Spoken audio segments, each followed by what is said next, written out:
नमस्कार दोस्तों, मेरा नाम नंद कुमार है। हमारे चैनल का नाम है यूनिवर्सल डिस्कवरीज। ये वीडियो ग्रेविटी की नई डिस्कवरी का 21वां पार्ट है।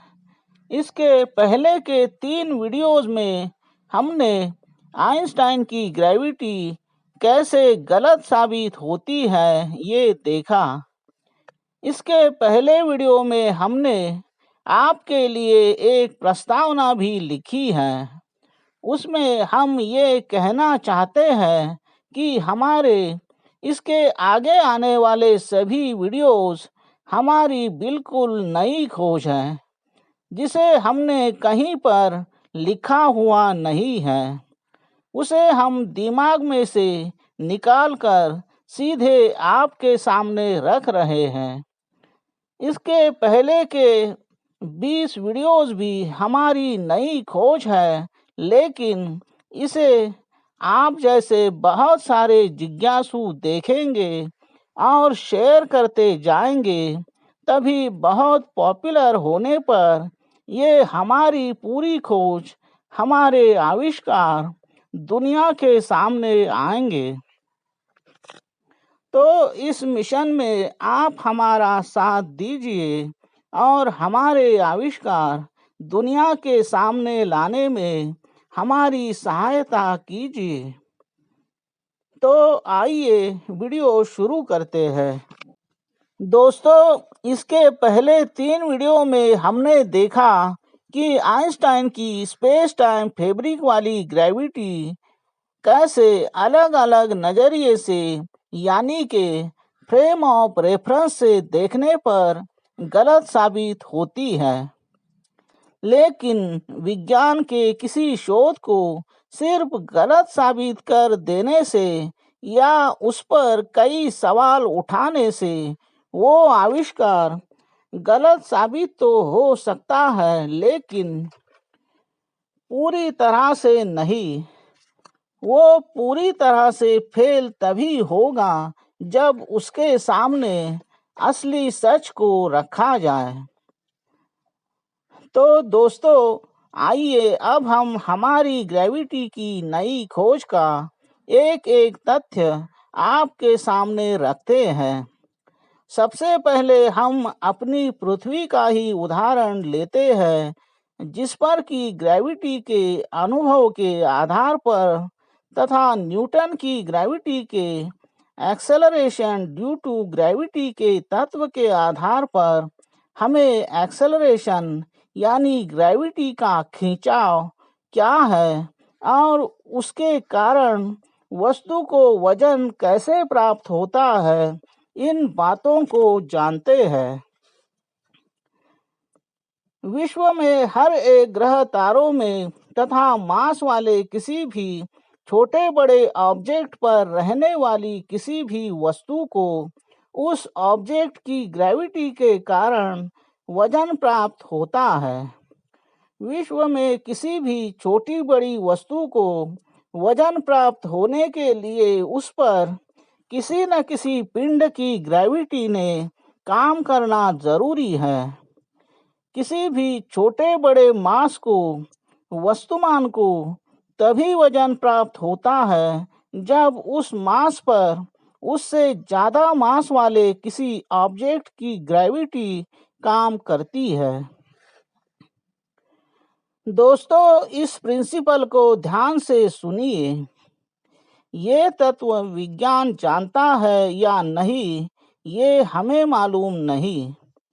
ग्रेविटी की खोज करने वाले न्यूटन सर, आइंस्टाइन सर, इन्होंने भी अपनी रिसर्च में ये कहीं पर लिखा है या नहीं, ये हमें मालूम नहीं है। लेकिन पूरे यूनिवर्स में कोई भी मास वाला ऑब्जेक्ट, वो चाहे एटम जितना छोटा हो या कोई भी प्लैनेट हो, स्टार हो, ब्लैक होल भी, उसकी ग्रेविटी चाहे कितनी भी कम हो या कितनी भी स्ट्रांग हो, फिर भी वो ग्रेविटी खुद अपने मास को वजन या भार ना देती है, और ना ही दे सकती है। दोस्तों, ग्रेविटी के इस महत्वपूर्ण पहलू को अगर आज तक किसी वैज्ञानिक ने नहीं खोज निकाला हो तो ये हमारी खोज है, ऐसा समझिए। लेकिन ग्रेविटी के इस प्रिंसिपल का सीधा सीधा मतलब ये है कि स्पेस में तथा पूरे यूनिवर्स में रहने वाले ग्रह हो, तारे हो, ब्लैक होल हो तथा जितनी भी सारी गैलेक्सीज है, उन सभी का खुद अपना वजन स्पेस में 0 है। हमारी पृथ्वी को अगर वजन प्राप्त होना हो तो पृथ्वी से ज़्यादा बड़ा ऑब्जेक्ट हमारी पृथ्वी के एकदम करीब यानी कि 1000-2000 किलोमीटर की दूरी पर आएगा, तब हमारे पृथ्वी को वजन प्राप्त होगा। और अगर उसे वजन प्राप्त होता है तो वो स्पेस में टिक नहीं पाएगी, वो सीधे उस ऑब्जेक्ट पर जा गिरेगी और उसी में सम्मिलित हो जाएगी। इसका मतलब है यूनिवर्स में कोई भी किसी को भी खींच नहीं रहा है। यूनिवर्स में के सभी ग्रह तारे अपनी निर्मित अवस्था की प्रक्रिया में कम से कम इतनी दूरी पर स्थापित हो गए हैं कि कोई किसी को अपनी ग्रेविटी के कारण खींच नहीं पाता है। निर्मित प्रक्रिया में ही इन सभी ग्रह तारों को अपनी अपनी गति प्राप्त हो गई है।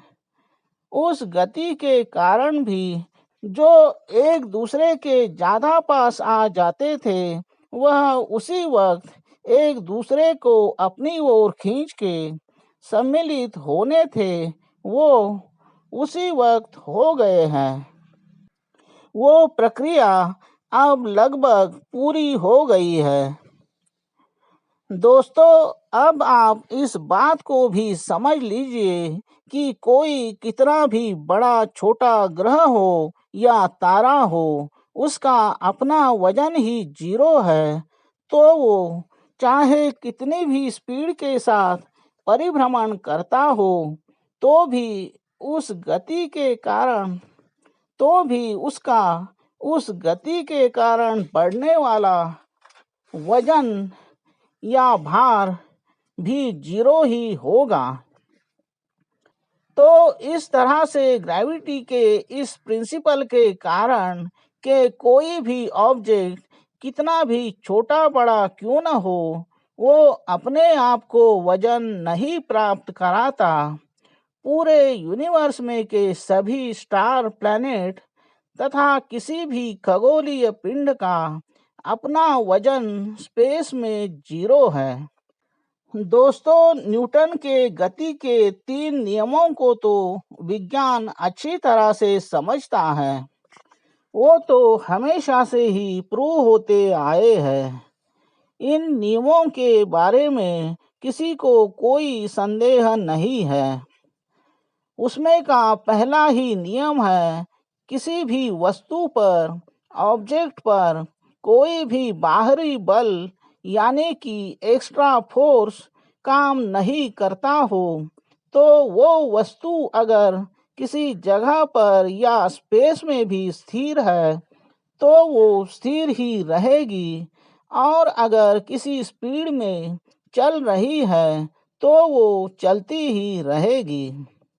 तो हमारी इस खोज में हमारा ये कहना है, हमारे पूरे यूनिवर्स में के सभी ऑब्जेक्ट न्यूटन के इसी नियम को फॉलो कर रहे हैं। स्पेस में, यूनिवर्स में कोई भी ऐसी एनर्जी नहीं है, कोई भी ऐसा मैटर नहीं है जो इन ग्रह तारों की परिभ्रमण गति में बाधा डाल सके। यहाँ तक कि किसी भी सौर मंडल का सूरज भी अपने प्लैनेट को अपनी ग्रेविटी से अपनी ओर नहीं खींचता। सभी सौर मंडल के प्लैनेट अपने सूरज का चक्कर जो लगा रहे हैं, वह उस सूरज की ग्रेविटी की वजह से नहीं, बल्कि वो जो गति उन्हें प्राप्त हुई है, वो उस सौर मंडल के निर्मिती प्रक्रिया के कारण जिस समय से उन्हें मिली है, तभी से वो उसी गति से इसलिए घूम रहे हैं कि उन पर कोई भी एक्स्ट्रा फोर्स काम नहीं करता और उन सभी ग्रह तारों का वजन स्पेस में 0 है। दोस्तों, हमारे इस पूरे विश्लेषण से मतलब सिर्फ 2 ही नियमों से एक किसी भी ऑब्जेक्ट की ग्रेविटी खुद अपने आप को वजन नहीं प्राप्त कराती और दूसरा न्यूटन का गति का पहला ही नियम कि किसी भी ऑब्जेक्ट पर अगर कोई भी बाहरी बल काम न करता हो तो वो अगर स्थिर है तो स्थिर ही रहेगा और चलता है तो चलता ही रहेगा।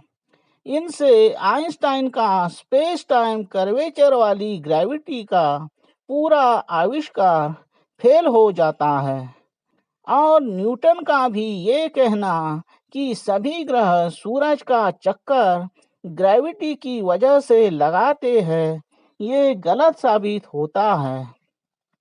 इसका मतलब ये नहीं कि न्यूटन की पूरी ग्रेविटी फेल है। दोस्तों, विज्ञान ने सिर्फ ग्रेविटी की खोज की है, लेकिन वो कैसे काम करती है, ये किसी ने नहीं खोजा है। वो खोज हमने अपनी ग्रेविटी की नई डिस्कवरी में की है। ग्रेविटी के अनेक पहलुओं की खोज हमने की है और वो खोज अभी भी जारी है। आगे हम इसी खोज के आधार पर और कई खोजें करेंगे और इसके अगले वीडियो में हम आइंस्टाइन की इस स्पेस टाइम फैब्रिक वाली ग्रेविटी फेल होने से विज्ञान के तथा आइंस्टाइन के ही बहुत सारे कॉन्सेप्ट कैसे फेल हो जाते हैं, ये आपको बताएंगे। तो इस वीडियो में बस इतना ही। फिर मिलते हैं अगले वीडियो में। तब तक हमारे इस वीडियो को लाइक करना, शेयर करना तथा अपनी राय कमेंट बॉक्स में ज़रूर लिखना। धन्यवाद। ओम नमः शिवाय। जय विज्ञान।